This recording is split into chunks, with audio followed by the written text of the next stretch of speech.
Hello, I'm Tom, and in the spring of 2023 I decided to climb every mountain in the British Isles under the P600 definition. My plan was to do something not done before. The aim was to set the fastest time to climb all 120 majors start to finish. Now only 7 people have recorded climbs of every single major, and the previous record for completion stood at 11 months. I was going to try and climb them all in less than 10 weeks, however that was just a realistic target, and I believe I could do it even faster, which would require me to climb at least 2 mountains and sometimes 3 in the same day, while driving in a very much unconverted van, which would also be my home for this adventure. I'll be operating completely solo for these next 70 days, and would also have around 18 ferrying crossings to organise, with all climbs amounting to the equivalent elevation of climbing Everest 12.5 times. And on top of that, I would set another goal of no rest days. Every day, regardless of weather, I would be going up a mountain. To summit all of these majors, I would need to climb on 10 different islands in this archipelago. Therefore, my strategy was to complete as many of them as possible before getting stuck into the main island known as Britain. Now hopefully someone will watch this and also be motivated to climb all of these, and with hardly any information online about this amazing list, maybe this can be a guide for anyone in the future.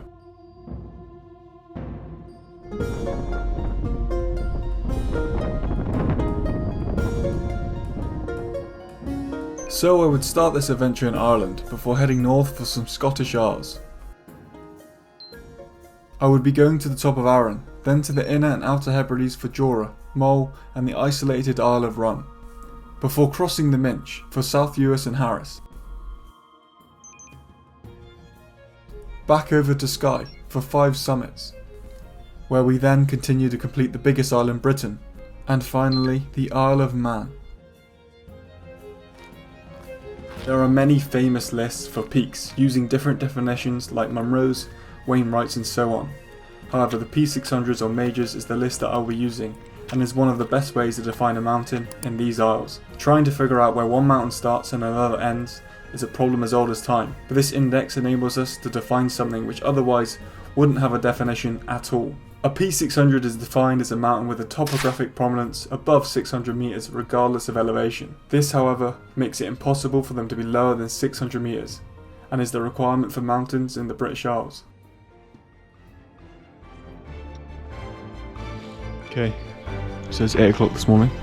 I'm at the base of Lugnaquilla at the Rebel Monument.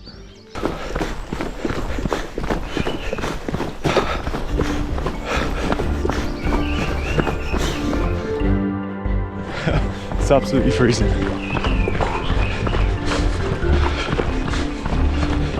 can start to see the mountain now. Now that we know what makes a mountain in this part of the world, it's time to climb all 120 of them. Kicking off in the Republic of Ireland, this would be a very easy start to the challenge in the modest Wicklow Mountains. I wouldn't see anyone during my climb, and this would become a reoccurring theme for most of the challenge.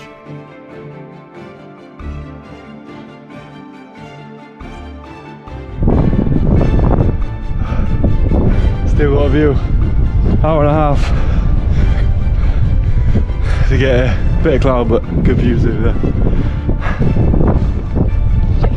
That's the first one, 119 to go. At around 9:30 AM on the 25th of April 2023, I made it to the top of my first major, signifying the start of the challenge. I would now not stop until the final climb, when I would eventually stand on top of number 120. Time to rush down as quickly as possible because the plan was to climb 2 more today, with a 1-hour drive to Mount Leinster. I decided to start off with some incredibly easy climbs first, and this definitely fits the bill, as it's the only time we'll have a nice tarmac road to the top. Just following the road. That's because this mountain is home to the highest transmission tower in Ireland, so this climb didn't take long at all, and left plenty in the tank for number 3 of the day. I stood at the summit around 1 PM, just 30 metres away from where a flight from Birmingham to Kilkenny crashed 40 years ago. No time to waste as we are on the move again, from the Blackstair Mountains to the county of Tipperary, over another hour of driving to number 3, Slieve na Mon, for another incredibly easy climb to round off day 1. Something I would make a habit of for the rest of the challenge would be to touch every trig point or stone cairn to make sure I was at the top every time.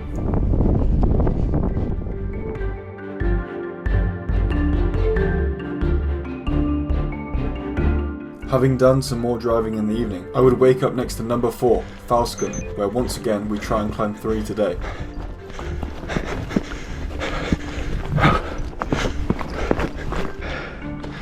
Finally a bit of exposure. There's the lake.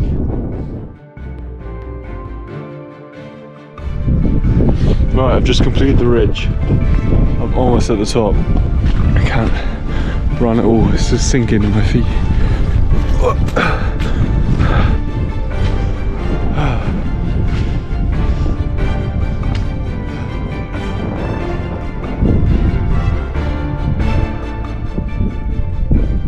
If I was to be the fastest to climb all these majors, this was the sort of speed I would need to be moving at. So day 2 was the same again, making light work of these boggy, round mountains, which are not very dramatic compared to what's to come on this challenge.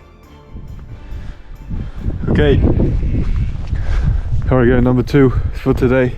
Not wheel down, this will be the 5th climb.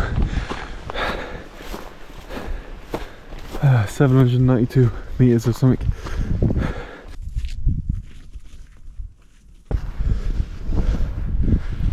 Well, we got lucky here with a viewer. Number 5. What we down?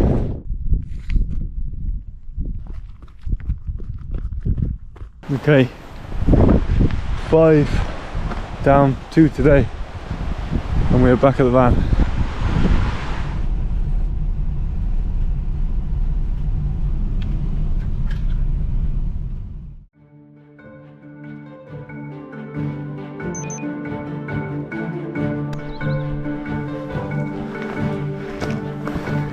So I just parked number 3 today, Gouty Moor.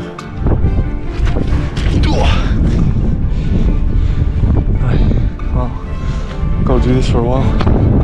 We've had a exciting new development. I've seen my first person today on the mountain. Other 2 mountains I didn't see anyone, but I've just seen someone at the very, very top. It probably won't be there when I get there. I'm the tallest man.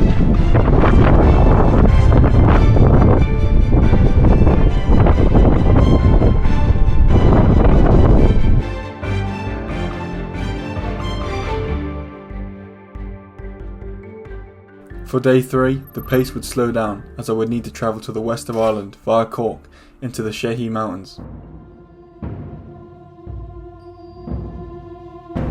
Not boy. So yeah, parked up, ready to go.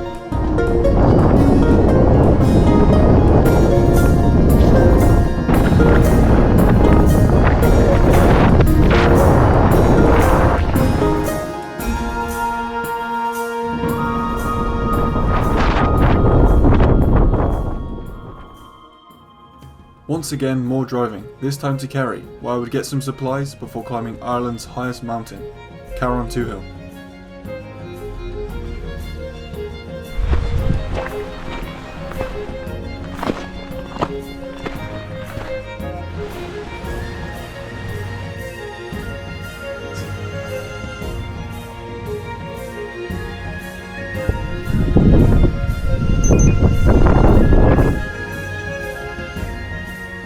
Day 5 I would head for the Dingle Peninsula, where I would summit 2 mountains on the wild Atlantic coastline. Oh, there's Mount Brandon, and the coastline here is incredible. Somebody just plonked a mountain, a massive one right on the edge of the ocean, and I haven't seen anyone either.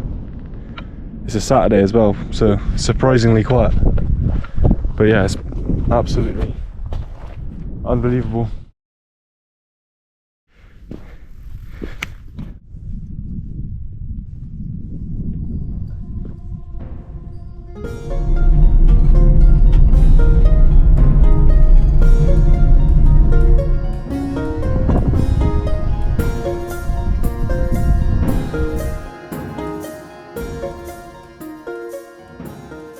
I'm almost up this mountain. It's such a hard climb, there's no path.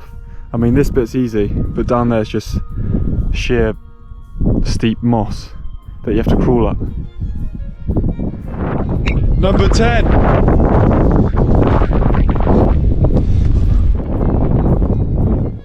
Despite feeling fatigued, tomorrow would require over 5 hours of driving and 2 more climbs in bad weather.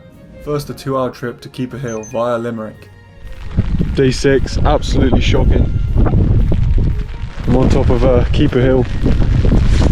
There's nothing to show you going up.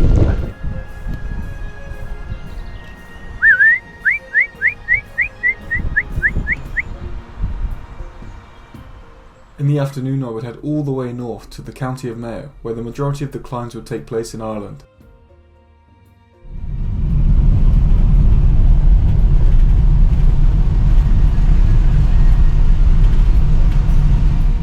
After a 3-hour drive Limerick from Keeper Hill, I'm at County Mayo. Just before 5 PM, I would climb what I can only describe as Ireland's equivalent to Table Mountain. I was unable to find any guide online, so I found my own way, and the ridge to the southeast looked easiest on the map. This climb would be by far the worst yet, as I would get caught in a thunderstorm. That also combined with long driving all day and previous climbs, I was exhausted, and I would not get back to the van until 10 PM.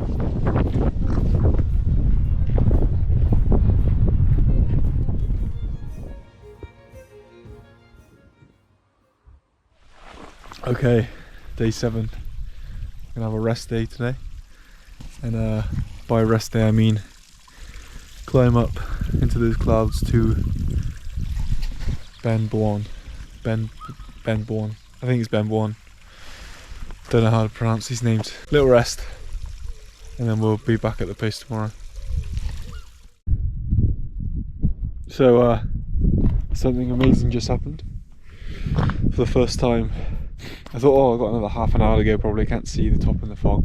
And then what do you know, I'm at the top. I'm at the top. So this was ahead of schedule on my rest day, which is lovely.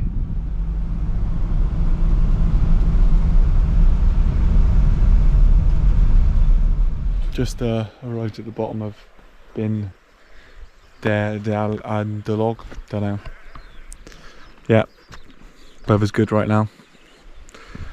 Up there we go.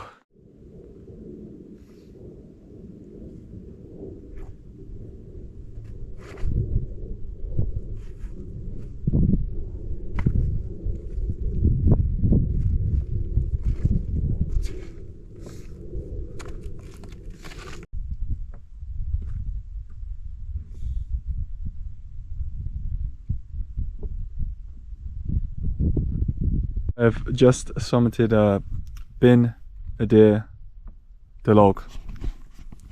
Something like that. Ben Adair do log. Something Gaelic like that.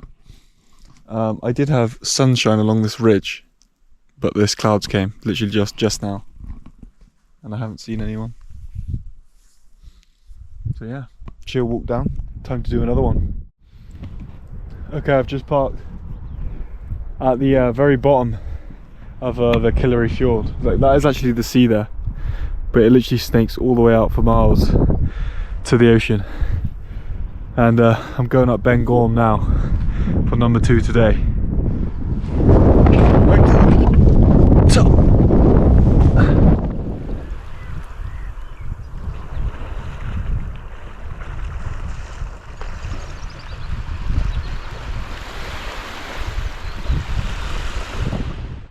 Okay, I'm just about to go up Barra Cash Claim. The wind is horrendous down here, so God knows what it's like up there. This is the scramble up Bar Cash Game. I came along this ridge.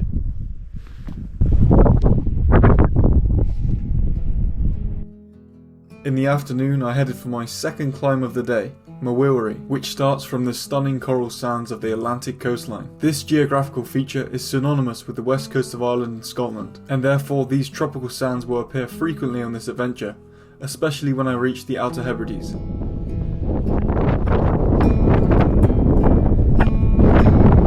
It's blowing a lot, but it's absolutely amazing up here. Look at it.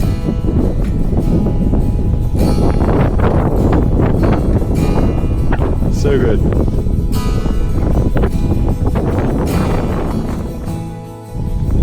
So I'm just at the beginning of Ireland's sacred mountain, the Cross of Patrick. I I took shelter from the high winds on this holy mountain behind the chapel. There has been a place of worship up here since the 5th century. The summit presents a vista over Clew Bay, which is littered with islands, also known as drumlins, formed by sediment deposits after glacial melting. Some of these many islands are inhabited, but most are used for grazing, like the one John Lennon owned in the 70s.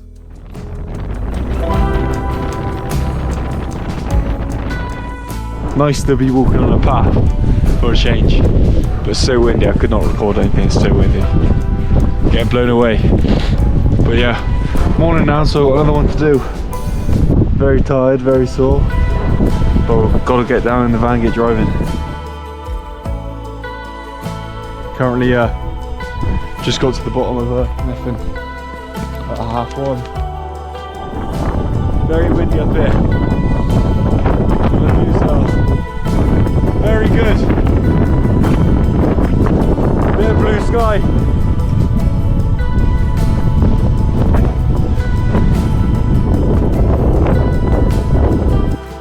Gonna climb what is meant to be Ireland's most remote mountain. Got a long walk just to get to the bottom of it. Long day ahead of us, but we're going that way, past those houses over there.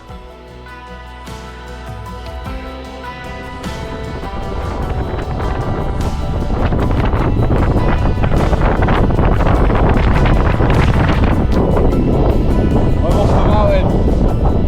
I just came down.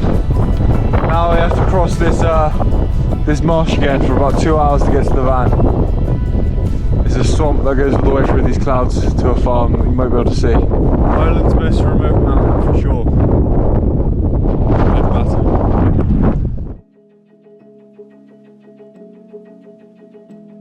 This is, I believe, the start of the mountain, just at the bottom here by the beach. There's the Atlantic Ocean. So yeah, I'm gonna park and get going up this mountain.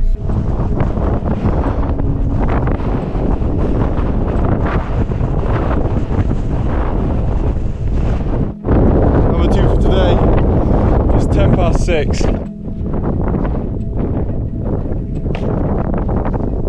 Done.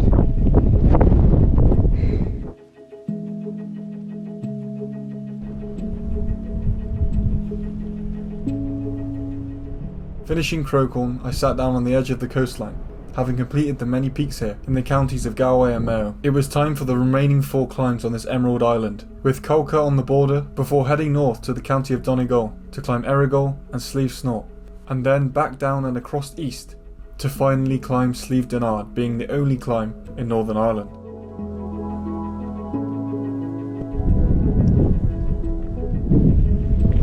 Okay, I've just summited here. Been about a 3.5 hour drive here, so it's good to stretch my legs. I gotta go.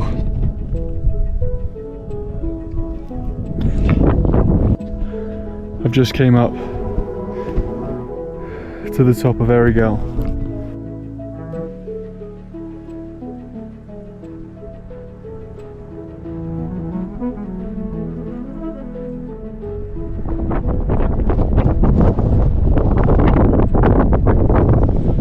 We've just made it to the top of Slieve Snort now.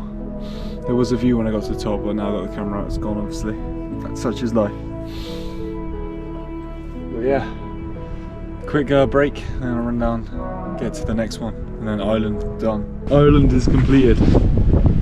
That's number 25, Slieve Donard. Only one in Northern Ireland, and the wind is insane. I had completed the second biggest island in the British Isles with 25 climbs in just over 12 days. It was time to head to Belfast, where I could depart across the North Channel to Stranraer. Once I crossed the Irish Sea, I would be in Scotland, and the challenge would really begin.